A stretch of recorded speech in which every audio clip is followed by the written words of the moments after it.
see Tony Mathis couldn't be with us today. Something came up, so Mr. Ford-Wheaton is in his place.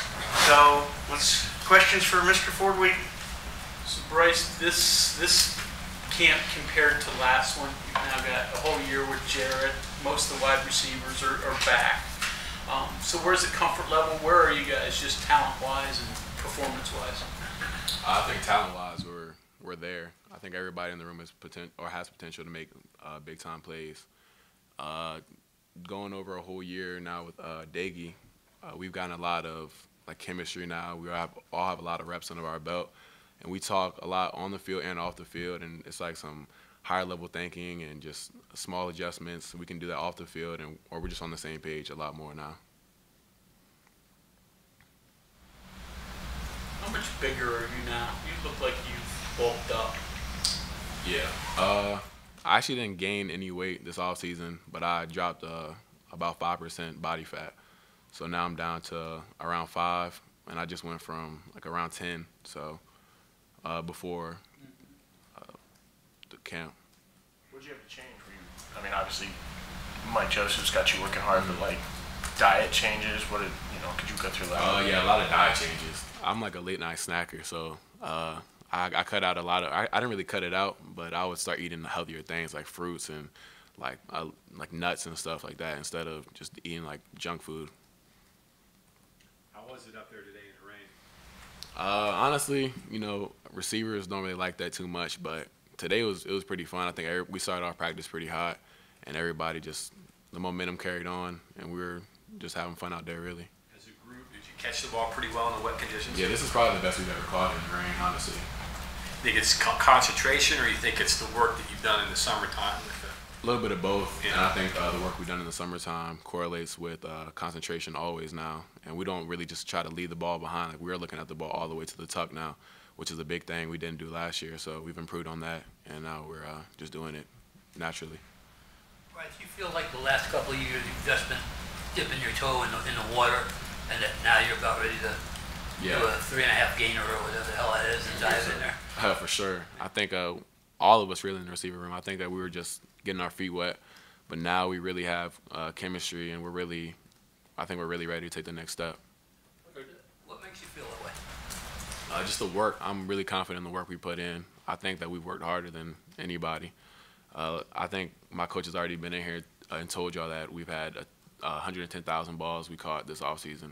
So, I mean, the work really speaks for itself, and we're just trusting the work, and that gave us a whole lot of confidence now. You talk about that work. Coach Parker's talking about that work. What was the message between you guys while you're out there doing that? Because you got to self-motivate yourself. Yeah, sure. I mean, we knew what we did last year, and we knew it wasn't good enough, and the standard at West Virginia is just higher than that. So the receivers that came before us, we know the level. I played with David Sills and all those guys before us, so I really know, and a lot of guys in the room do too. So we hold ourselves to that standard, and I think we're really just ready to take the next step. We knew we had to do.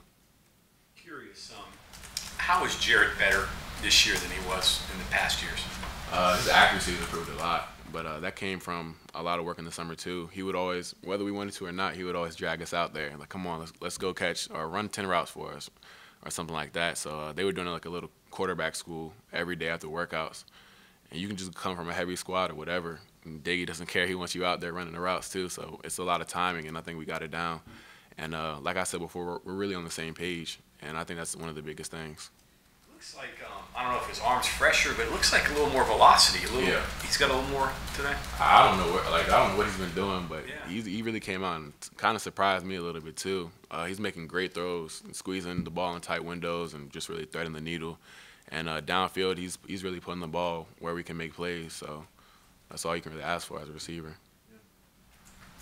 Some of the receivers, the younger guys we don't know about, even second-year guys who maybe jumped out to you that you think will be ready to make big contributions?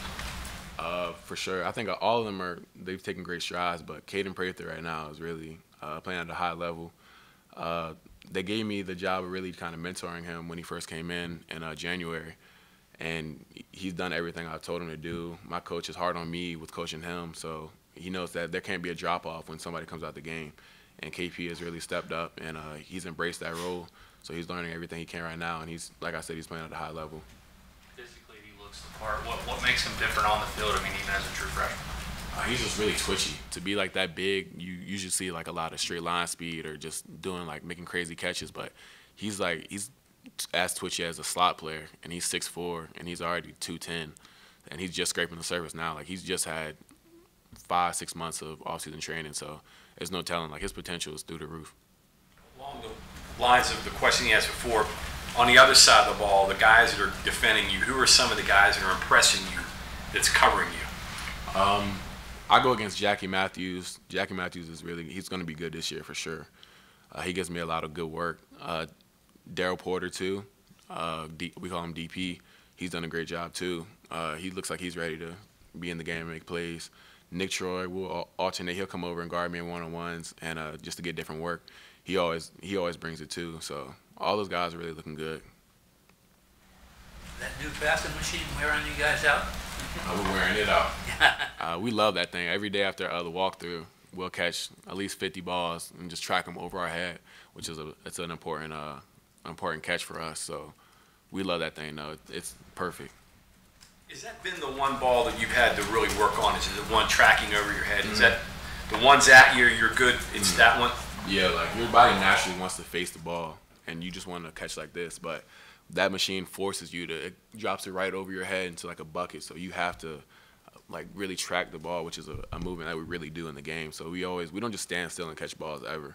We'll simulate routes and stuff like that, and make it as hard as we can on ourselves on air, so when it comes time for the game, it's easy.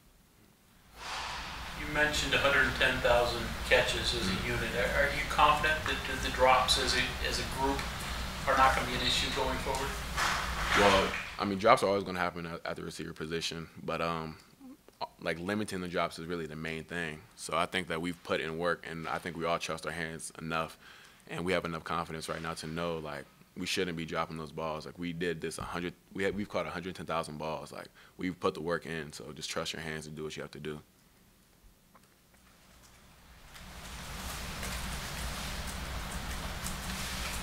Okay, anything else for Bryce?